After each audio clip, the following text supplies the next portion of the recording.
listening test for levels from 3 to 5 of the Vietnam 6 level language proficiency test. There are 3 parts to the test. You will hear each part once.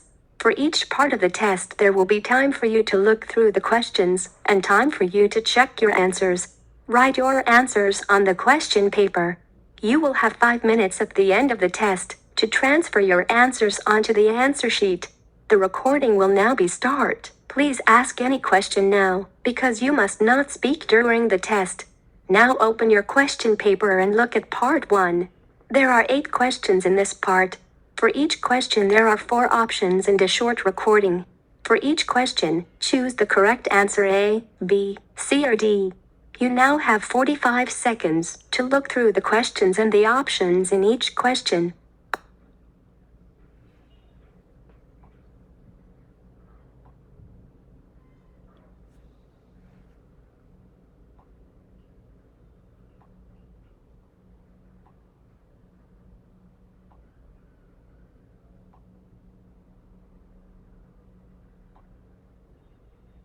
Now we are ready to start. Listen carefully. 1. When is the man's appointment? Good morning. I'd like someone to cut my hair, please. Can I make an appointment? Certainly. Wednesday or Thursday morning or Friday afternoon? On Friday, I'm going to go to France. What about Thursday afternoon? I'm afraid I have a meeting all day Wednesday. Well, it's a little difficult, but if that's the only afternoon you can come, we'll see you then. 2. Which is the aunt's postcard? Look, Sandra, I got this really nice postcard from my aunt. Oh, what a pretty village. And it's right by a river. Is it in the mountains? Yes, but you can't see them in the picture.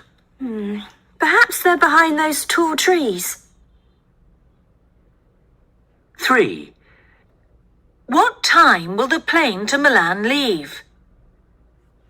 Excuse me, what time is the next plane to Milan? It should leave at 7:15, but it's an hour late today. Oh, that's a problem. If it doesn't leave until 8:15, I'll be 1 hour late for my meeting. I'm sorry, sir. There's nothing I can do. 4. Which present has the girl bought her mother? Hi, it's me, Jane. I've got Mum's birthday present. I think she'll like it. Yes, that's right, a gold-coloured one.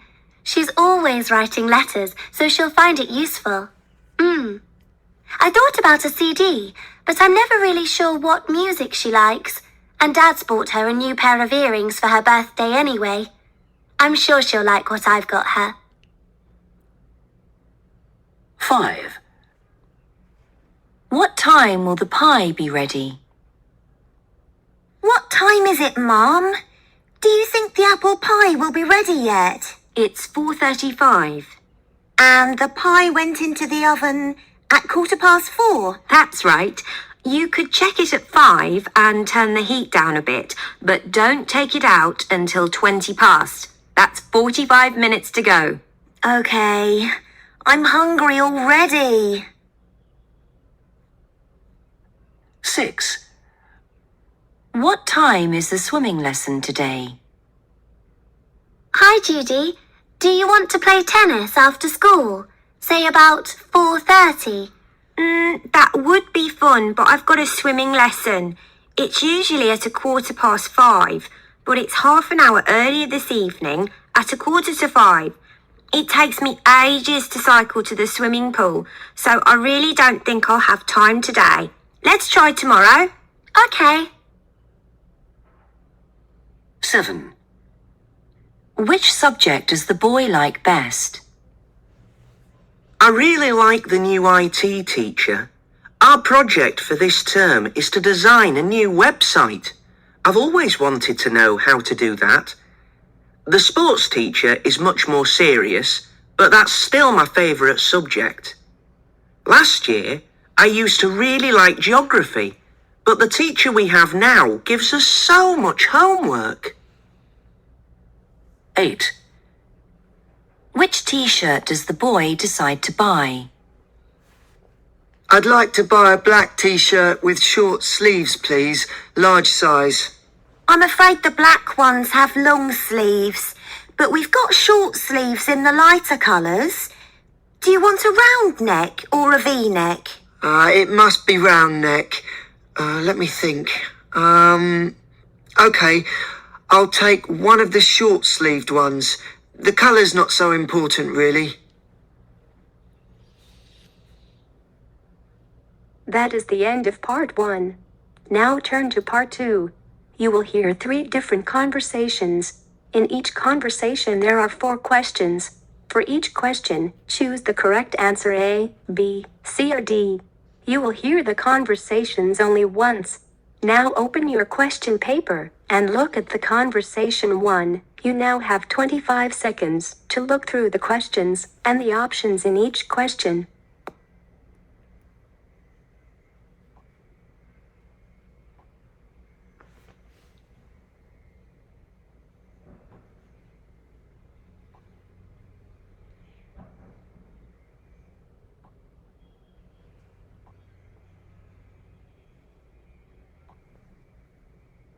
Now we are ready to start. Listen carefully. I don't remember much of that lecture. The doctor gave me this medicine for my cough, but I don't like it. It seems to make me awfully sleepy, and I can't follow my lectures. Well, if you don't take it, none of us will be able to follow our lectures. All we'll hear is you coughing. Oh dear. Do you think I'll annoy everybody? Yes. You could study at home for a couple of days. You know, have some time off until it gets better. Oh, I couldn't do that. I'd miss too much. And I get really uncomfortable when I have a lot of catching up to do.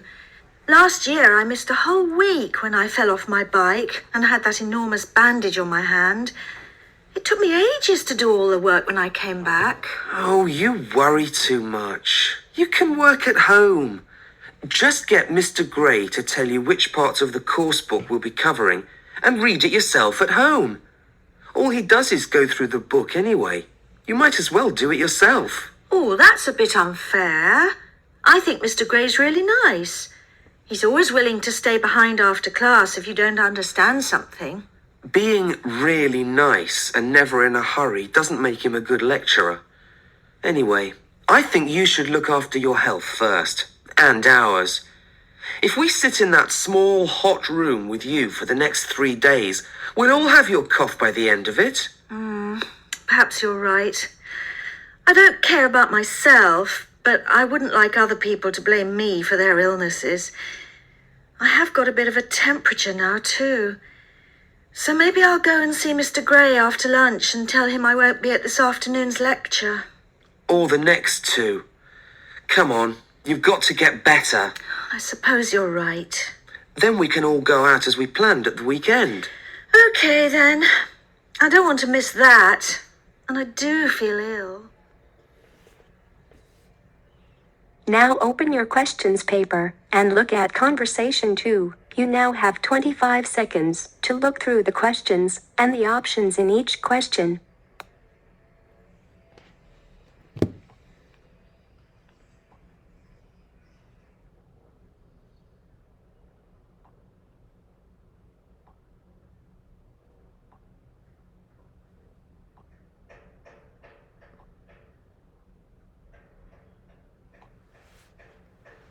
Now we are ready to start. Listen carefully. What shall we do tonight? Shall we go out somewhere? No, I'm tired. I've had a really hard day. That's a bit boring. Come on, let's go to a cinema or see that new play at the theatre. Not tonight. Why don't we rent a video and stay in? Well, I'd rather go out. But if you're tired, okay. So, what shall we have? How about that new Italian film? Oh, no. Far too serious for me. I'd fall asleep. Why can't we get something funny? A film with Rick Moranis or someone like that. A comedy?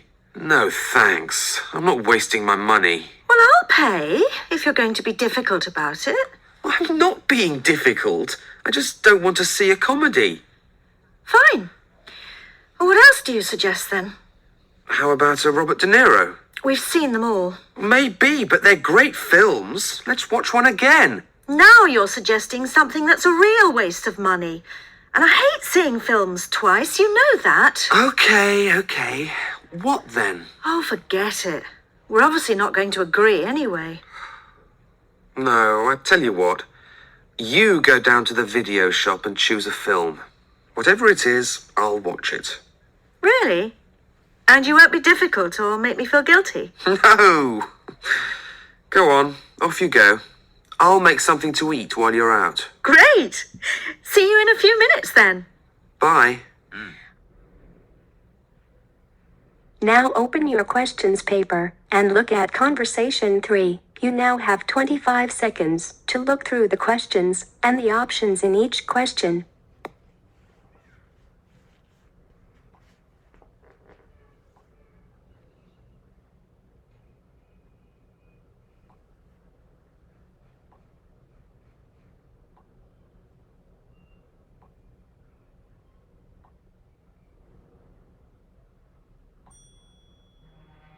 Now we are ready to start. Listen carefully. Hi, Ben. Only one more week at college and then the summer holidays begin. Great, isn't it? I don't know. It might get a bit boring.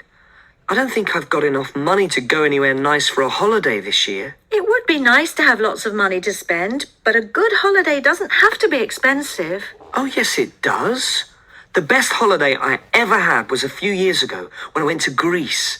I want to fly off somewhere hot and lie on the beach and go swimming. Yes, well, I can't afford to do that either.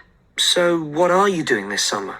I'm going on a walking holiday in Scotland with some friends. We went last year and we really enjoyed it. We walked all day and spent the nights in youth hostels. Why don't you come with us? We're going for 2 weeks. It won't cost much, and you'll come home feeling really relaxed and fit. I'm not sure. Walking all day sounds like hard work to me. And surely you're not hoping for lots of sunshine in Scotland. It did rain a bit last year, but most of the time it was sunny. Anyway, it's not good walking in the heat. You have to stop all the time to rest and have drinks. Well, I like the sun. And I like to stay in comfortable hotels, not youth hostels. But they are comfortable. They're basic, and the food's often not very good, but they're very clean and cheap. In fact, I prefer them to hotels because the people are always so friendly. Maybe. Look, Lisa, thanks a lot for asking me, but I think I'll just stay home and get bored. Right? That is the end of part 2. Now turn to part 3. You will hear 3 different talks or lectures. In each talk or lecture there are 5 questions. For each question, choose the correct answer A, B, C or D. You will hear the talks or lectures only once. Now open your questions paper and look at talk or lecture 1. You now have 35 seconds to look through the questions and the options in each question.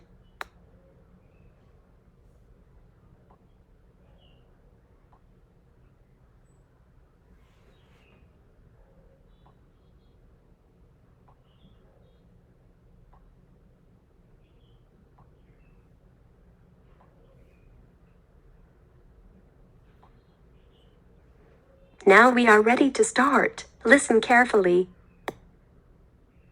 I was a small child when I left Vietnam and moved with my family to live in America. For me and my little brother, it didn't take long before we felt American. But for my parents and 2 older sisters, it was a different story. The biggest problem for my mother was the language. We were living in New York, and although there were quite a lot of Vietnamese families near us, they didn't work in the stores. This meant my mother had to take me with her when she went shopping, and I was usually at school. For my father, the most important thing when we arrived was to find a job. Luckily, he had friends who knew us in Vietnam, and they helped him get a job in a factory. It was hard for him to do that sort of work. In Saigon, he had been a doctor. My 2 older sisters went to high school. They worked hard and did well, and the school gave them extra English lessons. Even now, though, they speak with Vietnamese accents. My brother and I are lucky. We may look Vietnamese, but we speak with American accents. My family found the way of life very different. In Vietnam, my mother used to spend a lot of time visiting her sisters and brothers and looking after her mother and father. She feels quite lonely now. She says that in America you live inside your house, but in Vietnam, you take your house outside onto the street and share your life with everybody. I don't remember that, but I do find the winters are quite hard to put up with in New York. It's very cold and snows a lot. My mother still wears traditional Vietnamese clothes at home and always cooks us rice and noodles. I must admit, I prefer burgers and chips. Although my friends like to visit us, I often feel a bit embarrassed by my parents' way of life. They don't understand Americans, and I think I am more American than Vietnamese now. I suppose it's sad for them to have such a strange daughter. Now open your question paper and look at Talker Lecture 2. You now have 35 seconds to look through the questions and the options in each question.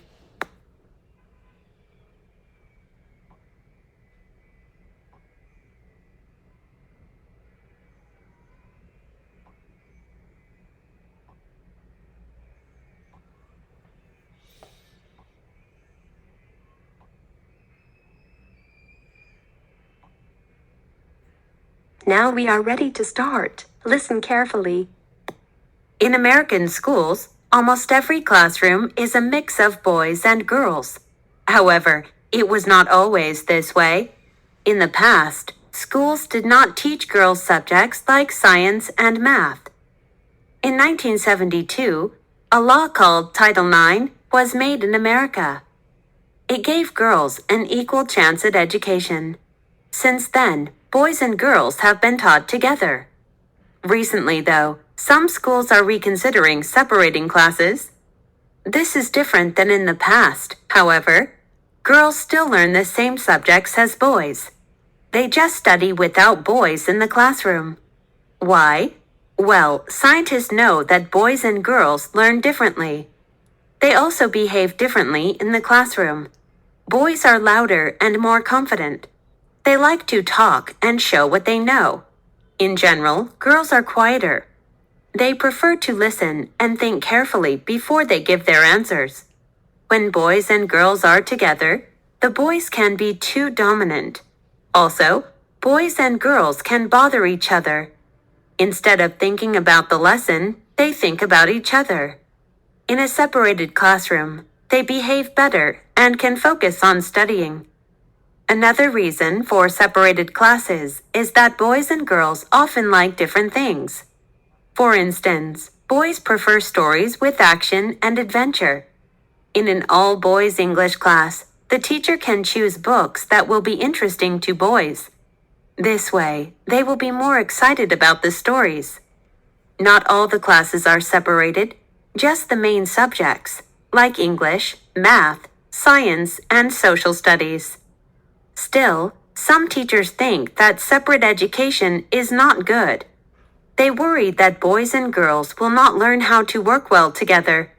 Right now, less than 600 schools are trying separate classrooms. Time will show if it is a good idea or something that should be left in the past. Now open your question paper and look at Talker Lecture 3. You now have 35 seconds to look through the questions and the options in each question.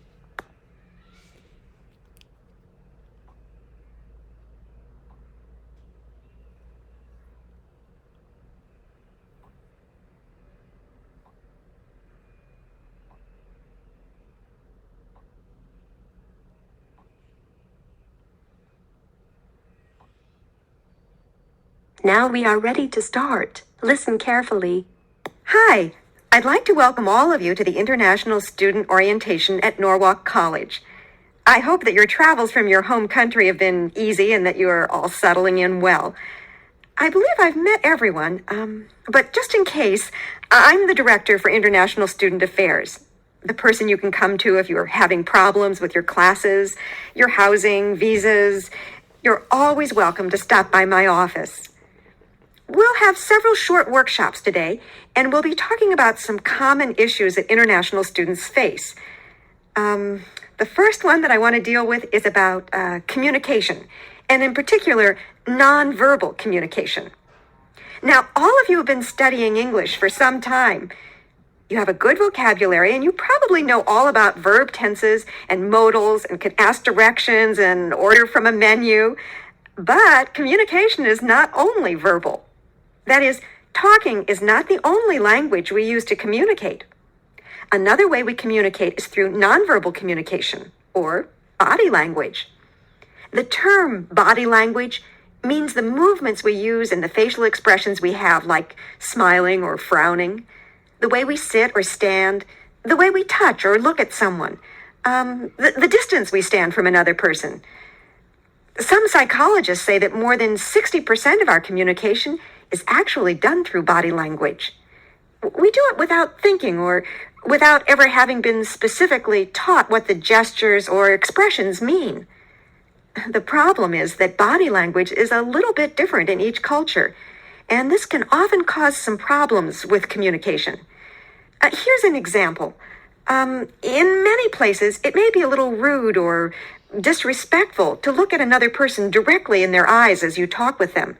So many international students will avoid this eye contact. But in America, we expect it. We think of eye contact as a sign of honesty and straightforwardness. American parents actually encourage their children to look people in the eye when speaking. Just imagine a conversation where an international student was trying to be respectful by not looking into the eyes of her American classmate. The American might wonder why her classmate wouldn't look directly at her, and the international classmate would be wondering why she was being stared at. The end result is an awkward and frustrating interaction. Oh, here's another one. Americans shake hands firmly when they greet each other because to Americans, a firm handshake signifies strength and power. But a soft or limp handshake is considered a sign of weakness. In some cultures, handshakes are less common, or a gentle, soft handshake is acceptable. So students need to know that when shaking hands, it's important to be firm. In America, a thumbs up sign, a thumb raised in the air. That is the end of part 3. Now you have 5 minutes to check your answers and transfer your answers onto the answer sheet.